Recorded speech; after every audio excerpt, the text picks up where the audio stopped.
I started this set with the fabric, which is a custom print from Thread Mama. She's the one who designed the fabric. And I thought it would look great with some kind of classic black lace.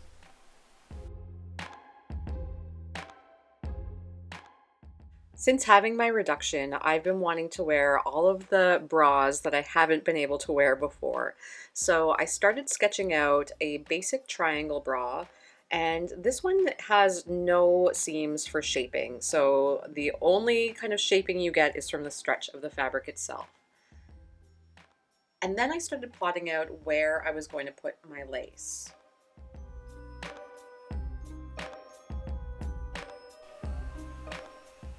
I really wanted this set to be Halloween-ish, but I also wanted it to be something that I could wear every day. So I didn't go too crazy with the style of it. I wanted it more to be about the fabric. So here's my end plan. A basic triangle bra with no seams.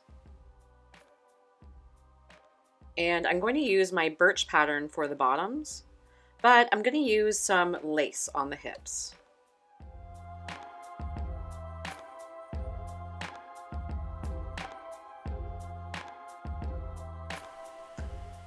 To add the lace seam lines to my Birch underwear, you're going to need your front pattern piece and a large piece of paper as well as some tracing paper and a ruler.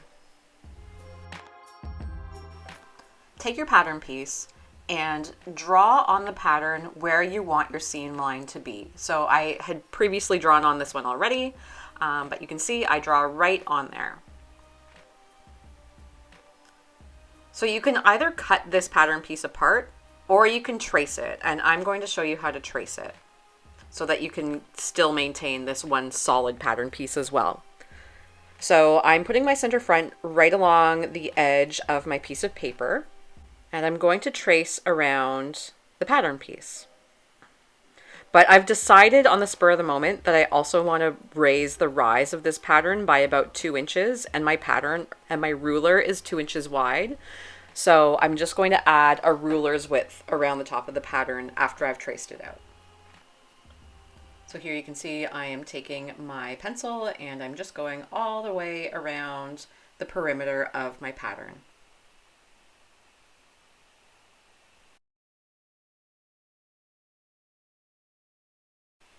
Because I want to keep this pattern piece intact, I'm just folding it along where I drew that line.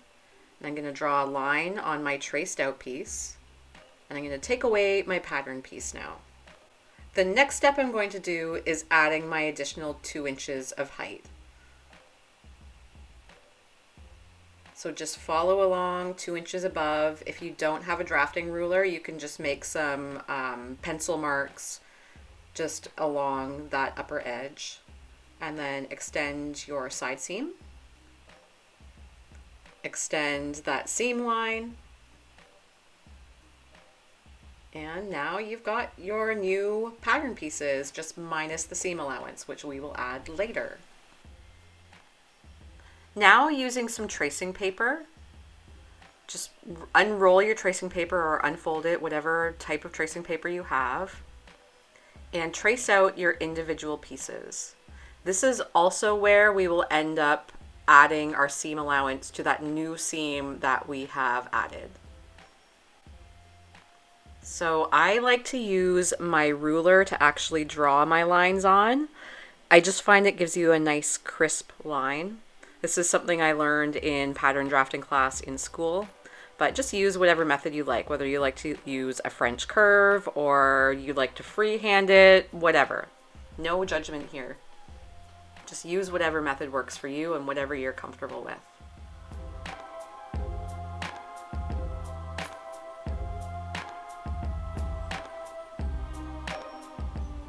Now that the piece is traced out, this is when you would normally add your seam allowance. And for this pattern, I normally would add 3/8 of an inch. So using my drafting ruler, I just line it up so that the original seam line is at the 3/8 inch line, and I add the extra bit of seam allowance. However, because I'm using lace, I'm actually not going to have any seam allowance on here, so I'm just going to X this out. But normally, if you were to sew two pieces of fabric together, you would want the seam allowance on both sides. And then don't forget to draw on all of your pattern markings so that you know what pattern piece this is when you go back to it another day.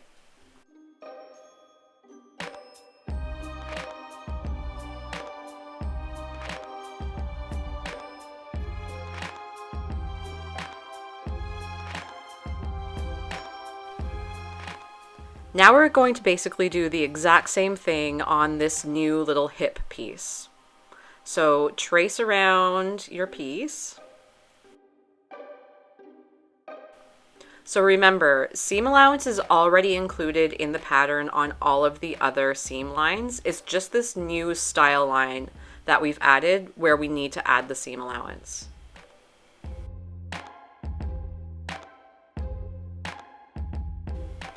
So you can see I kind of extend those lines a bit. And now I'm going to add the 3/8 of an inch seam allowance to this new style line seam.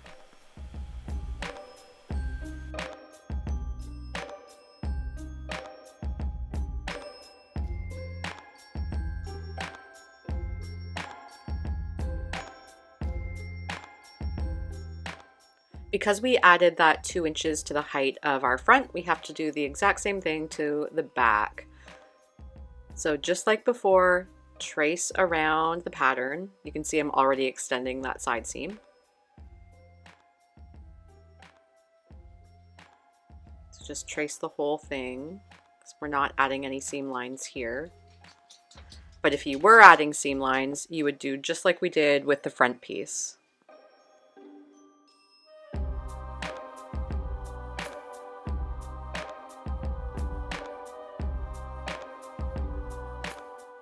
And now you can add that extra 2 inches above your original traced pattern piece. So again, the width of my ruler is 2 inches. So I just do 2 inches above my original waistline.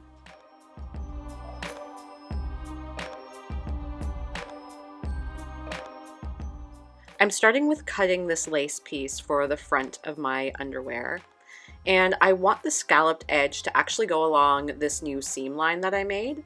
So I'm just lining it up with the scalloped edge and carefully cutting around it, as carefully as I ever am.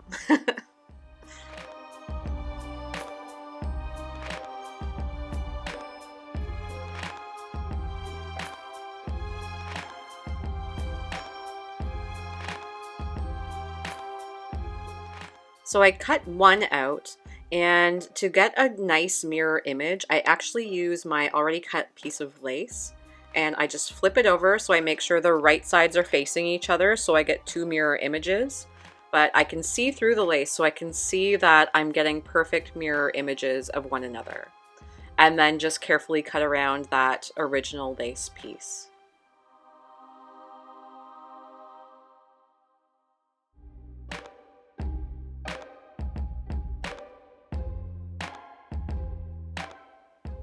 One of the things I love about this print is that it is non-directional, so it doesn't matter whether I place my pattern pieces upside down or right side up, the print is still going to look okay because the little ghosts and bats are kind of twisted any which way. So cutting out the rest of the pattern is pretty self-explanatory. You just follow all the cut guides. So this bra is one that I just drafted specifically for this. I will release it as a pattern that you can either purchase or for free. I'm not sure what I'll do yet. Maybe you can leave me a comment, though I have a funny feeling I know which one you might prefer. Anyways, it's really simple. You just cut 2 and it's just 2 pattern pieces. But it does get a little bit more complex when we get to the lace.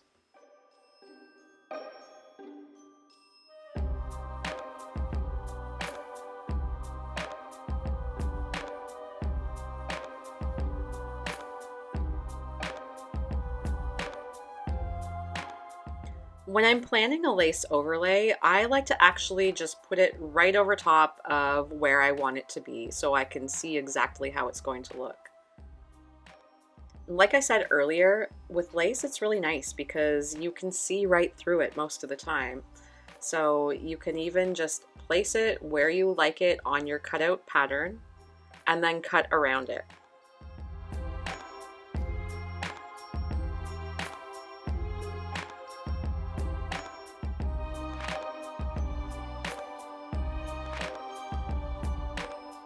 So here I am just cutting out the lace once I've finally laid it out the way I like it.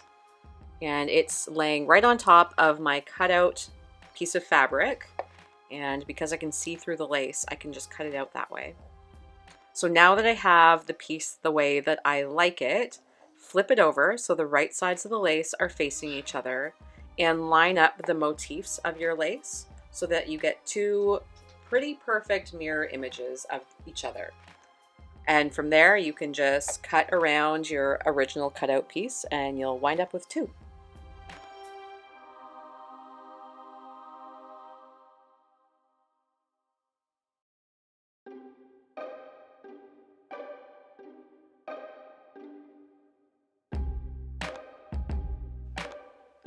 Sewing the lace seam is a little different than sewing a regular seam because we want the scallop to be a highlight. So take your cutout piece of lace and just lay it over top. And remember, we added seam allowance to our lace side, but we didn't add any to our center front piece. So just overlap it by about 3/8 of an inch.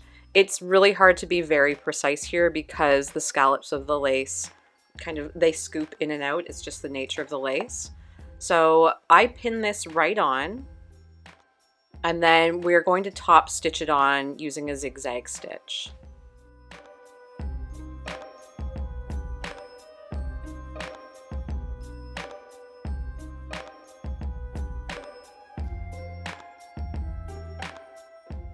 So you can see I've used quite a few pins, which is uncharacteristic of me, I know. But sewing lace on this really stretchy bamboo fabric that I have can be really tricky. So I really recommend pinning as much as you can, or even hand basting it on if you need to. So you can see I'm going to be lifting my presser foot sometimes to make sure that my fabric is going through properly and to make sure that I'm getting around all of the curves. I'm also going quite slow and I'm being very careful as I stitch over my pins because I really don't want anything to shift.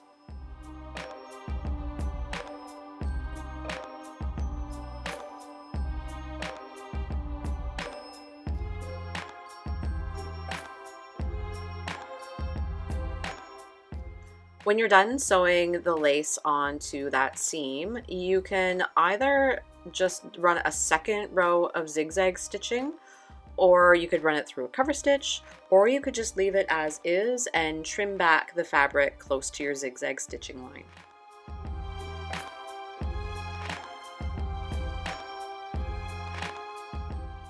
After sewing the lace on, I moved on to the construction as usual. So I sewed my gusset seam, and here I am doing the elastic around the leg lines. I am just top stitching it on with my cover stitch machine.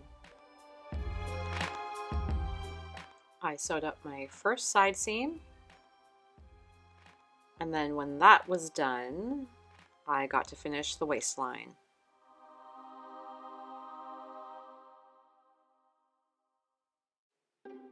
And finally, it was time to sew up that last side seam.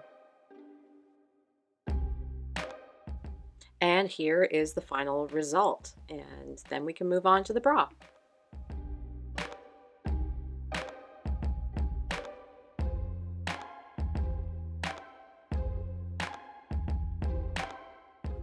The first thing I need to do is sew my lace overlay onto the fabric. So similar to how I did it with the underwear, I just place it on top and I'm going to use a zigzag stitch to top stitch it in place.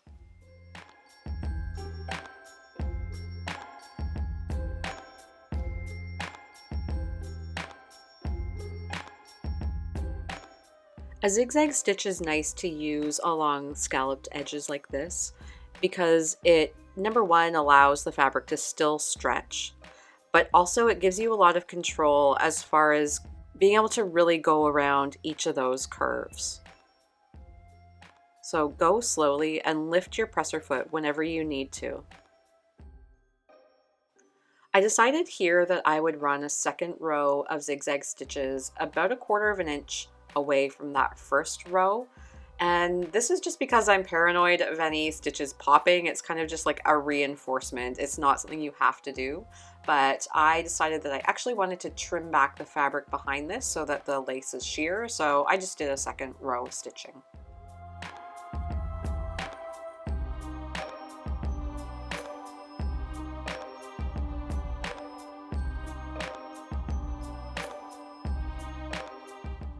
Before sewing the center front seam, I always do the neckline elastic. And I know some of you hate this, but I always just do that kind of intuitive stretch and sew method. I've said this a million times, but the amount of stretch and elastic really varies. So I find if you can just find that feel, it will make your life a lot easier in the long run.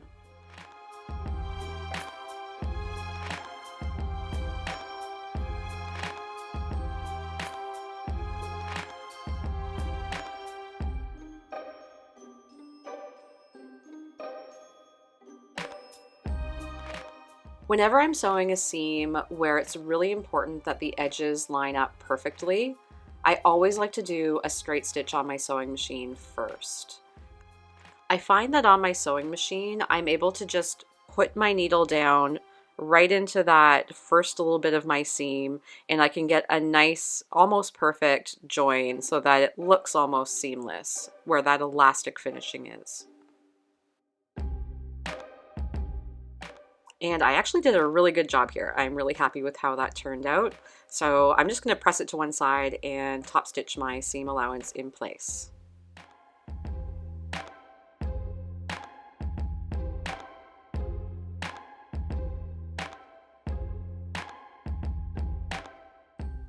And now it's time for more elastic. So much elastic. So I'm doing the band now, and it's the same as normal. So I based it on using a zigzag stitch, stretching as I go. But before I turn it under, I decided to sew my center back seam closed, so it would be just like a pull-on style bra. So now I'm going to fold it under and use a multi-step zigzag stitch to just top stitch that in place.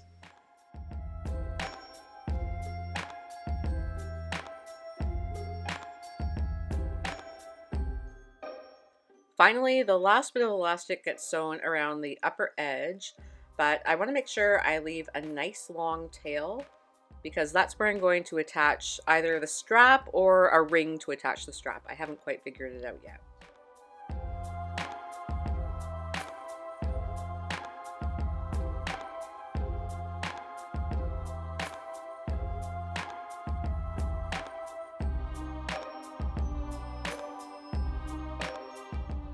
One of the things I was never able to wear before I had my reduction was anything with really thin, stretchy straps. And I just happened to have this fold over elastic that fit perfectly into these little tiny rings and sliders. And this is something I used to never be able to wear. So I'm going to take this fold over elastic and I'm going to turn it into straps.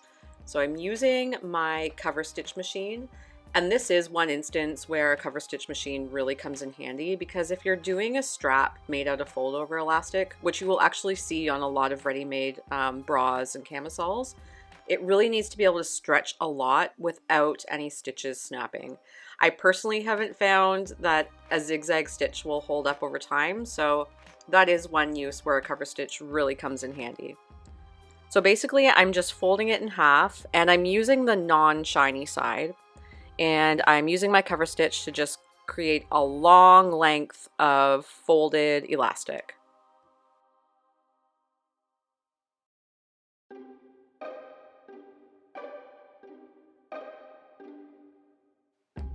To attach the straps, I added small rings to the top of my cups and then just fed my straps through there. And I ended up using a black ring and slider instead of those rose gold ones. After attaching the straps to the front, I just sewed them onto the back.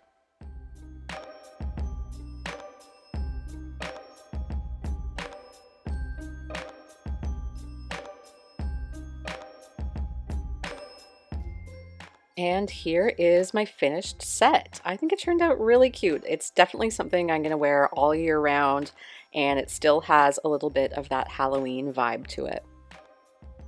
I hope you enjoyed watching me sew this and picked up a few tips along the way. If there's anything you'd like to see in the future, just leave me a comment and I will do my best to provide you with those videos. Thanks for watching!